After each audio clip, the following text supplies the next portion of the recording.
50 Cent, I saw him say something in an interview. I think it was Fat Joe or what's that? Who Kid? He was talking about they were saying something about G Unit, and he was like he wish he could just erase G Unit away, because Who Kid was saying like everybody would love to see a story on G Unit, you know what I'm saying? And Filth was just like dismissive, and it was just shocking to the general public, they were like, what? Like, I can't believe what I'm hearing. 50 Cent said that he wish he could just erase G Unit, just like forget about G Unit altogether. I wish I could just erase all that. Uh, and that threw everybody for a loop, because there's a lot of G Unit fans. There's a lot of people who was fans of G Unit and the movement, and because of G Unit, it inspired a lot of movements that took place. The Griselda movement, all these movements, man, that was like from the streets that was coming up. It was inspired really by that grind. The way they just came up on their own. You know what I'm saying? On their own too. Nobody, people blackballing them out the business, and they just come up. You know what I'm saying? But he was even bringing Kendrick up, saying, man, you don't see Kendrick bringing none of them TDE boys up on stage. You know what I'm saying? He was like, what I look like bringing 30 people up on stage. I don't even want to do that. You know what I'm saying? So I understand what he's trying to say, after all he went through, going through everything with Buck, and with everything, it comes down to money, man. That's one thing about a business that people don't understand, the burden of being a boss. Nobody knows what that burden is until they're actually the boss. When other people's lives depend on you to pay them to live, they got to go take that money back to their families. They got to take that bread back to they neck of the woods. So it's a whole different reality, man. You know what I'm saying? It's a whole different equation on the table that people don't even think about. And once the money get low, when the artists lose appeal in the public eye, or they, people's perspectives change on them because they want to switch and go to somebody else, you know what I'm saying? When they want to switch up, like, okay, well, he no longer hot now. Wayne's the guy.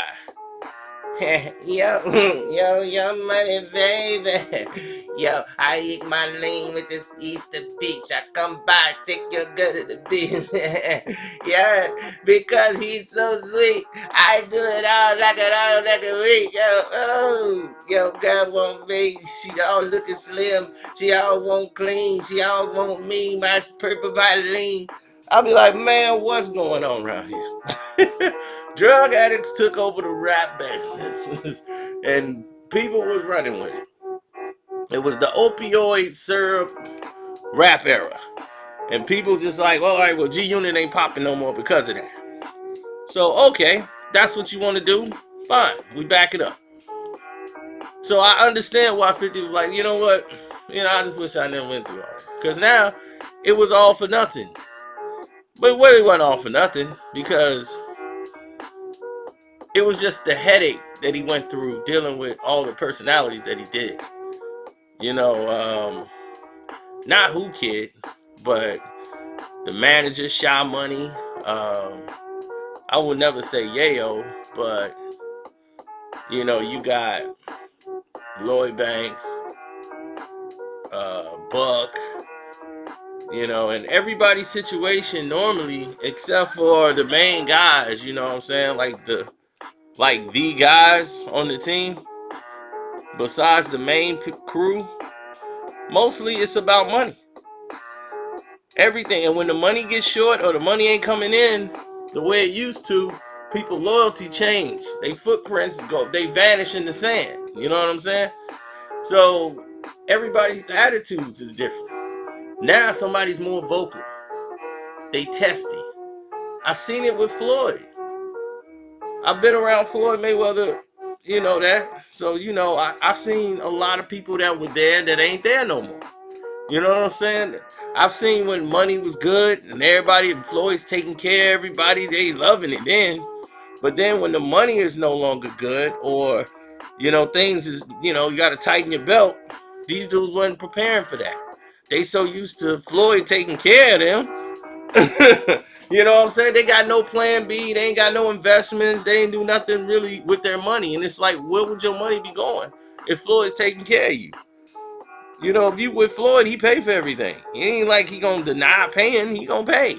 He don't mind it. So it's just weird to me because I watched it happen. I watched people turn on him and just over money. Like they're obligated to be taken care of by another man. It's just like weird. And I've never been that guy. I'm like, I don't even want him paying me.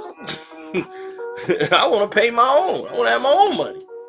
I want to determine when I wake up and go somewhere. You see what I'm saying? Now, other people, I'm just saying, other people don't have that type of mentality, but they won't understand it unless they were in that position. When you just got you to look out for, but in your family, when you just go in and get your money, of course you ain't got none of the concerns to worry about. But when you got a business to run, and then you got to try to get other personalities involved in all them they problems and they issues, and everybody's so sensitive, you got to deal with all these personalities, man, that stuff is draining. Especially when you trying to get your own self together, when the company ain't doing right. But when it's right, everybody eating. Right? Buck was doing real good, but he's bad with money. And his loyalty has always been like that. When he took off the cash money, the cash money chain and threw it in the crowd, because that shows you where his loyalty was. He had no loyalty. Then he came over to Fifth. Buy 50 million, let's get this money, baby. Come on, Phil, baby, let's get that money. Come on, baby, it's your boy Buck, baby. I'm over here over there with riding them 24s of wood. Let the interior, they ain't serious. Man got that crack smell. You know that man ain't doing well. He won't go ride with Buck, man, go me at the hotel. Yeah, so anyway, Buck could then pay the tax man. Then he crying on tape. Man, 50 gave money out his pocket just so the group wouldn't look crazy and it wouldn't make the brand look bad. Then he flips that around. He goes ahead and lets the guy comes back. Fifth gets some money. He comes back like, look, we got money again. Then here come Buck back. Because Fifth know Buck can rap. No one can take that away from Buck. Buck can rap. No one can take that away from him. But Buck got other vices that keep tearing him up and knocking him out of position.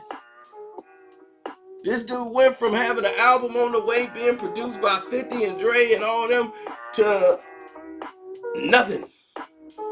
To him in the car making Instagram video. Yo, man, forget what they saying, man.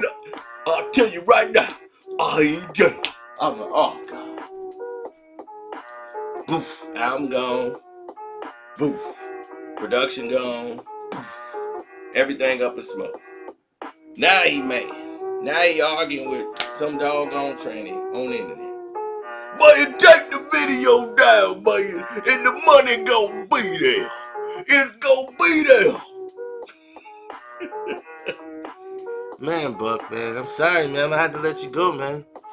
You know what I'm saying? I gotta put you on the shelf for a while, man. But if you wanna buy out your deal, man, you can buy out your contract. Man, you still got me signed to this messed up contract. Man, after all I did all these years, man, you still won't let me go? Let me go, Foofy. Let me go, Foofy.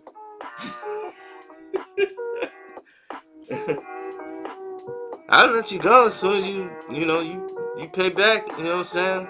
It's gonna be hard, man. I ain't gonna tell you, man. It's crazy out there, man. The market, man, yeah, it's real messed up right now. The climate is real bad. So, if you pay back, if you can recoup everything, like we invested and, we give you a price for your buyout, and then you can get someone else to match that, then we'll go ahead and do that, man. We make it happen for you. You know what I'm saying? I don't want to hold nobody that don't want to be here, man. But, this is business, bro. Man, so I understand why he's saying that, even though it breaks everybody's heart who rides with the unit. But think about it. If he tried to put together a G-Unit story or a G-Unit movie now, half of them, they gonna all want money. They gonna all demand that they should get money. Their story was more important. They wasn't portrayed right. They got this story wrong. He had on black pants instead of blue pants, and those wasn't green cars. And wait, what happened to this thing? You know, and all kind of stuff's gonna go down. It's only gonna be nonsense. So I understand why Fifth don't want no parts of it. I mean that's a bit harsh saying, like, you know, I wish I could just erase G Unit altogether. You know, I think that's a little too strong, but I understand it. You know, I understand the frustration. But anyway, your boy Carcino's out. Love, peace, and hair grease. Don't forget, hit the like button, hit and support the Cash App, which is Carcino, Karceno. I'm out the door. Yeah. Oh yeah, Dope Fiend Stories Part 1 is up on the Patreon, and Patreon Uncut Volume 2 will be up too.